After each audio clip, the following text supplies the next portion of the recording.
नमस्कार, स्वागत है आप सभी का बिहार के डिजिटल क्रांति के पायनियर और number 1 digital channel news Bihar में। मैं आर्यन आनंद और हमारे साथ मौजूद हैं हमारे न्यूज़ बिहार के गार्जियन विजय मिश्र बाबा। न्यूज़ बिहार लगातार आप तमाम दर्शकों को बिहार की राजनीति से रूबरू करा रहा था। आप बिहार की जनता बेसब्री से इंतज़ार कर रहे थे पहले चरण के चुनाव का। खैर, आज पहले चरण का चुनाव हो गया है। मतदाताओं ने अपना मत दे दिया है। उम्मीदवारों की किस्मत और बैलेट मशीन बंद हो गई है, ताला लग चुका है। अब ये पिटारा 23 तारीख को खुलेगा मई के महीने में और पता चलेगा किन उम्मीदवारों की किस्मत जागी और कौन निराश हो गए। खैर, जिस तरीके से चुनावी सिलसिला चल रहा है और न्यूज़ बिहार लगातार आप दर्शकों को नए नए समीकरण से जोड़ रहा है, ऐसे में आज हम चर्चा करेंगे दूसरे फेज के चुनाव की। खैर, जो खास बात है वो ये है कि जिस तरीके से रंजिश है बिहार की राजनीति में, उससे एक बात तो तय है कि जब पिटारा खुलेगा, काउंटिंग शुरू होगी, तो नर्व टाइटिंग गेम देखने को मिलेगा। पल पल जो मीटर बढ़ता है ना काउंटिंग का, उस पर जिस तरीके से निगाहें टिकाकर बैठता है हर घटक दल और उस घटक दल का उम्मीदवार, उससे एक बात तो तय है कि इस बार जब पिटारा खुलेगा तो धड़कनें तेज़ होंगी और इस तेज़ धड़कनों के बीच आंखों में पानी दिखेगा। चर्चा करते हैं फेज 2 की और चलते हैं अपने गार्जियन विजय मिश्र बाबा के पास। गोड़ लागतनी वादा के गेठरी फिर खोले खातिर आइल बा, बुझाता चुनाव आइल बा। जी हाँ, वादा के गेठरी जोन होला नु उ चुनाव में बहुत जबरदस्त देखे के मिलला और ओकरा में एक एक गांठ नजर आवेला। बुझाला कि जैसे अब वहीं खोल के इ चुनाव लड़े वाला प्रत्याशी लोग बा, राजनीतिक दल बा, उ सब रुआ सामने उझिल दी हैं और सब कुछ रुआ के दे दी हैं। लेकिन पर प्रश्न आगे कल जाई। पहले हम बता दी कि जौन प्रथम चरण के चुनाव भइल बिहार के 4 गो लोकसभा सीट पर कमोबेश मान के चली कि जौन वोटिंग प्रतिशत बा, वो वोटिंग प्रतिशत में कोनो ना खास खुशी होके वाला बात बा ना दुखी होके वाला बात बा। ऐसे कि पिछला हाली से जरा सा 19-20 भइल बा। हालांकि एगो बहुत इम्पोर्टेंट बात बा कि दू गो पर्व चल रहा बा, नवरात्र चल रहा बा और चैती छठ बड़ुए। सबसे पहले तो चैती छठ और नवरात्र के बहुत बहुत शुभकामना और हम प्रणाम करतनी सब लोग के जे छठ करता और जे नवरात्र में बा। अब नवरात्र और छठ रहला के बावजूद जना पर आरोप भी लागत रहा कि चुनाव आयोग ये सब चीज़ ना देख ले रहा, लेकिन एक बावजूद भी जौन वोटिंग प्रतिशत बा उ संतोषजनक बा। ऐसे कि 53-54% वोट भइल बा, 53 पॉइंट कुछ भइल बा, यानी 54% के आसपास वोट भइल बा। खास करके 4 गो जौन लोकसभा बड़ुए, इस लोकसभा में कांटे के टक्कर रहा और अधिकतर में 3 गो ऐसा सीट रहा जना पर हम और एलजेपी के किस्मत दाव पर लागल रहा। चूँकि हम के मुखिया रहे हा और एलजेपी के भी मुखिया मान के चली, चूँकि रामविलास पासवान के बाद अगर कोई के स्थान बा तो चिराग पासवान बाड़े। ये दोनों आदमी के भविष्य दाव पर रहा। अब एकरा बाद आगे का होता, रुझान बेहतर आ रहा बा, दोनों जना खुश नजर आवता लोग। एकरा मतलब कि फीडबैक ये लोग के पक्ष में बा। आगे तू जैसे बतैला हा दूसरा चरण के चुनाव, तो दूसरा चरण के चुनाव भी आज से 6 दिन के बाद यानी कि 18 अप्रैल के होखे वाला बा। 91 सीट पर आज चुनाव भइल है, जना में बिहार के 4 गो सीट रहा। अगला चरण जो दूसरा चरण बा ओकरा में 97 सीट पर चुनाव हुई, जना में बिहार के 5 गो सीट बा। पूरा तैयारी जम के हो रहा बा और इस तैयारी में अगर कहल जाओ तो दोनों जौन गठबंधन बाड़े वो अपन दमखम लगा दिले बाड़े। आज के चुनाव के बाद से निश्चित बा कि दोनों गठबंधन में जीत हार के दावा से ज़्यादा अगला हाली में और ज़्यादा मेहनत करे के जज्बा भरल हुई। अब एकरा के देखते हुए अगला चुनाव खातिर पूरा तैयारी जम के हो रहा बा और इस तैयारी में अगर कहल जाओ तो किशनगंज दूसरा चरण में किशनगंज हुई। किशनगंज पर चुनाव में रुआ के बताए तनी कि जौन किशनगंज के स्थिति बा ओकरा में जौन वर्तमान एमपी रहे हा उनकर इंतकाल हो गई बा। असरारुल हक कांग्रेस के सांसद रहे हा, उनका जगह पर कांग्रेस के ही सीट मिलल बा और कांग्रेस के मोहम्मद जावेद, डॉक्टर जावेद के वजह से प्रत्याशी बनावले बा और उनका भरोसा कांग्रेस जतौले बा और महागठबंधन जतौले बा। ओइजे उनका विरोध में एनडीए के तरफ से भी मुस्लिम कैंडिडेट बाड़े और वो मुस्लिम कैंडिडेट के नाम है महमूद अशरफ। लड़ाई जबर होके जा रहा बड़ुए और कटिहार में बीएसपी भी अपन कैंडिडेट खड़ा कैले बा। एकरा अलावे और भी 4 गो नाम आ रहा बा जौन वजह से नॉमिनेशन फाइल कैले बा लोग। दूसरका सीट जौन बिहार में दूसरा चरण में चुनाव बड़ुए उ बा कटिहार के।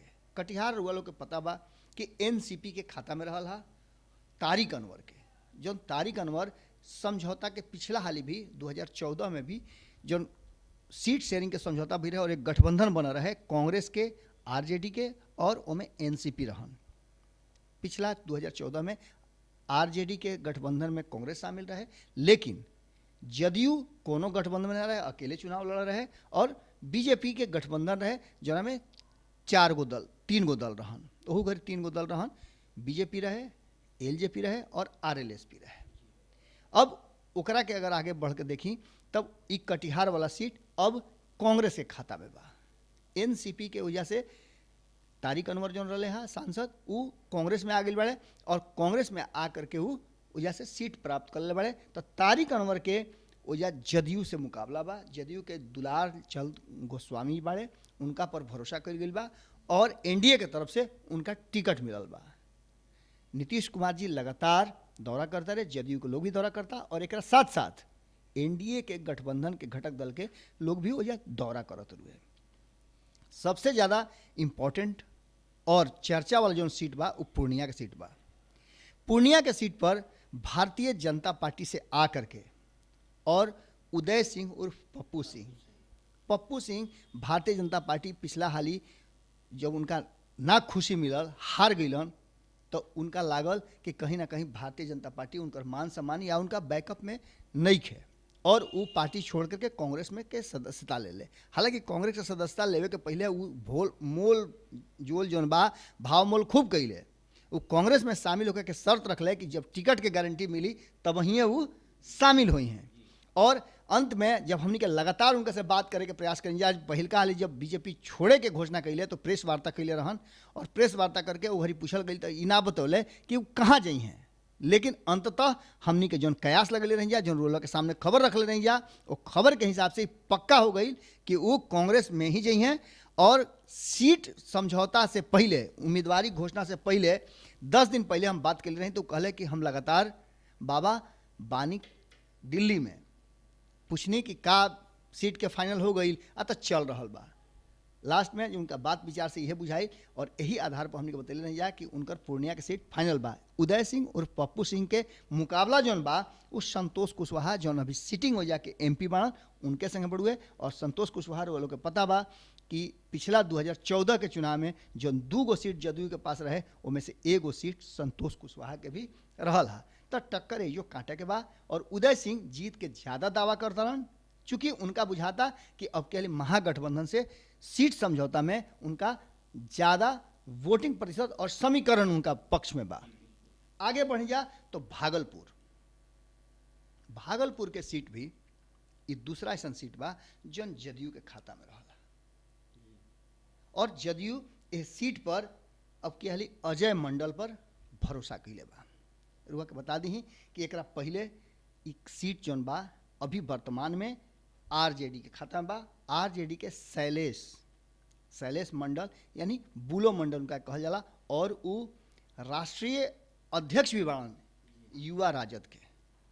उनका पर भरोसा एक बार फिर भइल बा और जम के प्रचार दोनों तरफ से हो रहा बा। खास करके अजय मंडल के पक्ष में ओइजा के लोकल रहे वाला अश्विनी चौबे जौन ओइजा के मूल निवासी हवे, अभी वर्तमान में सांसद बाड़े बक्सर से और केंद्र में मंत्री बाड़े, स्वास्थ्य राज्य मंत्री।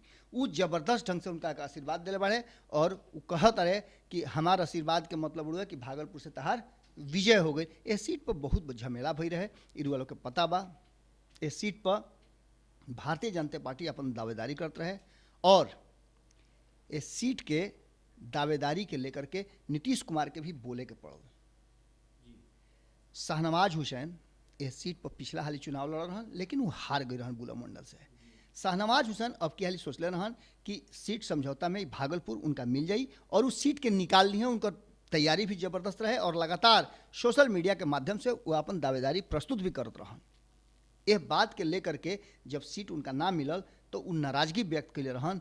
यह बात पर जब नीतीश कुमार एक निजी चैनल से बातचीत कैले, वो बातचीत के बाद नीतीश कुमार ये बात कहले कि अगर उनका मन में कोनो बात रहे, कुछ सोचत रहन, तो ये गलत बात बढ़ुए। पहले वो कुछ ना कहले और जब सीट समझौता हो गई, जब सीट जदयू के खाता में चल गई, तो ये सब बोले के कोनो कारण नहीं है। और यह कारण बा कि अब तक भागलपुर में चुनाव प्रचार में नजर ना आइला शाहनवाज हुसैन, और ना वो कहीं और नजर आवता रहे।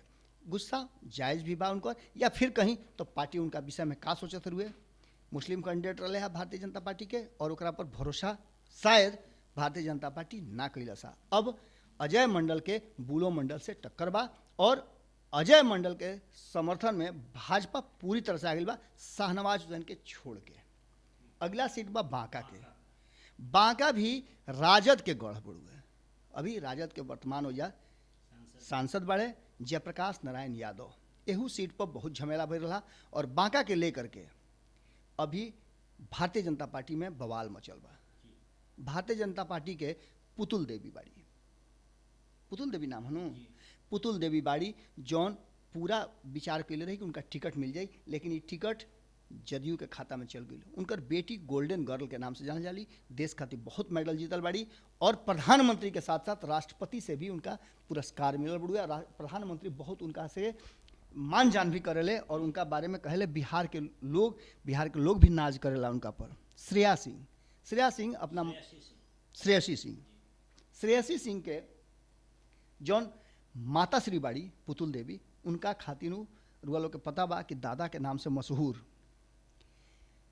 दिग्विजय सिंह, जौन की बहुत ही सम्मानीय नेता मानल जाता है बिहार के। जदयू में भी बहुत समय तक रहे हैं और जदयू के मंत्री पद भी उनका मिला रहे। उनका के ले करके पुतुल देवी के भी बहुत मान सम्मान रहा, लेकिन जब टिकट ना मिलल तो बागी हो गई। बात दिग्विजय सिंह का करता नहीं है और दिग्विजय सिंह बहुत बड़ा बिहार के राजनीति में वो कद रहे हैं।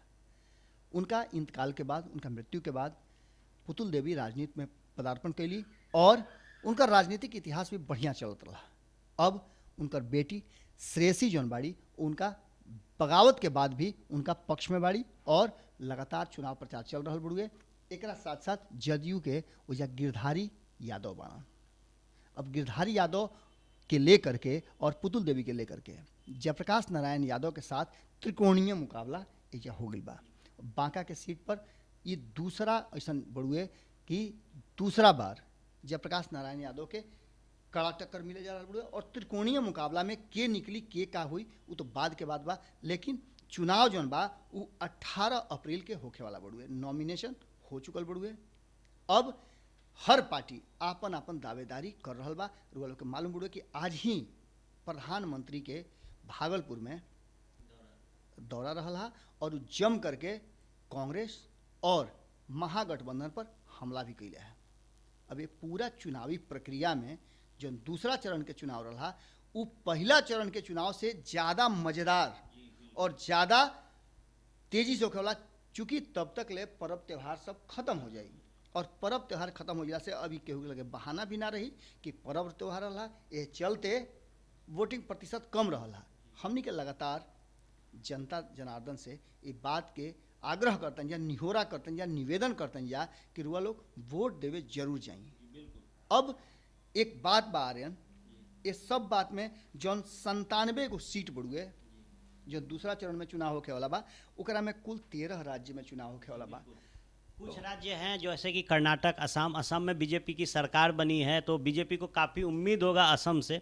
उड़ीसा में चुनाव होने वाले हैं, महाराष्ट्र में चुनाव होने वाले हैं, यूपी में चुनाव होने वाले हैं। यूपी में एक प्रचंड बहुमत के साथ भाजपा आई थी और जब लोकसभा चुनाव हुआ था तो वहाँ भी भाजपा ने अपना दमखम दिखाया था। बाबा ने बिहार के 5 सीटों का जिक्र कर दिया है। ऐसे में बड़ा महत्वपूर्ण होगा ये दूसरा चरण। 97 कॉन्स्टिट्यूएंसी पे चुनाव होंगे। 91 पे पहले चरण में हुआ, 97 पे दूसरे चरण में होगा, और ख़ास तौर पर इसमें कर्नाटक बड़ा अहम होगा, उड़ीसा बड़ा अहम होगा, पुडुचेरी में भी चुनाव होंगे सेकेंड चरण में। खैर, और एक और बात, तमिलनाडु में सबसे अधिक सीट पर, तमिलनाडु में 39 सीट पर कुल चुनाव हो रहा बा। कुल 13 राज्य में तमिलनाडु में सबसे अधिक सीट बढ़ुए जहां चुनाव हुई। ओकरा बाद महाराष्ट्र के 10 गो सीट पर चुनाव बढ़ुए, कर्नाटका में भी 14 सीट पर चुनाव हो रहा बा, पुडुचेरी में 1 सीट बा, ओकरा बाद यूपी में 8 सीट पर चुनाव हुई, असम में जैसन कि तू बताइए कि इलाहा 5 सीट, बिहार के रुआ के पता बा कि 5 सीट के चुनाव हुई, उड़ीसा में भी 5 सीट बढ़ुए, छत्तीसगढ़ में 3 सीट बा, बंगाल में 3 सीट होके वाला बा, जम्मू कश्मीर में 2 सीट, मणिपुर और त्रिपुरा में 1-1 सीट पर चुनाव हुई। कुल 97 सीट पर चुनाव हुई। और एकरा खातिर हर दल, हर गठबंधन अपन पूरा दमखम लगा दिले बा। और हमनियों के कम नहीं की जा, हमनी के पूरा टीम पूरा सर्वे में लागल बा। चुनाव जैसे खत्म हुई नू, हालांकि हमनी के तो हर चुनाव के विश्लेषण रुआ लोग के दोपहर तक बताए तनी जा कि का स्थिति बा, रुझान का कहता, पब्लिक ओपिनियन का बा। एकरा बाद अभी जौन बता रहल बन जा कि आज के चुनाव में कमोबेश जौन आज चुनाव भइल है बिहार के 4 गो सीट पर, ओकरा में कमोबेश 50-50 के आंकड़ा बा। जनता जैसन बताओ तारी, जनता के रुझान बा, ओकरा में 50-50 के आंकड़ा बा। लैंडस्लाइड होके वाला बात कहीं नज़र नहीं खे आवत।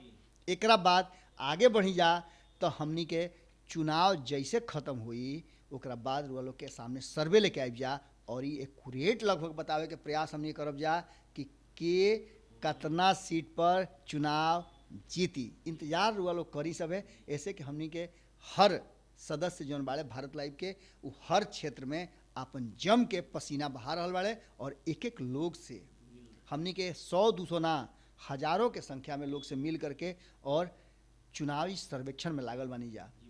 ऑफिस में हमनी के कम लोग नजर आवत हो कब जा, लेकिन हमनी के 250 से ज़्यादा लोग, 250 से ज़्यादा हमनी के सदस्य जौन की दिन रात पसीना बहा रहल बाड़े।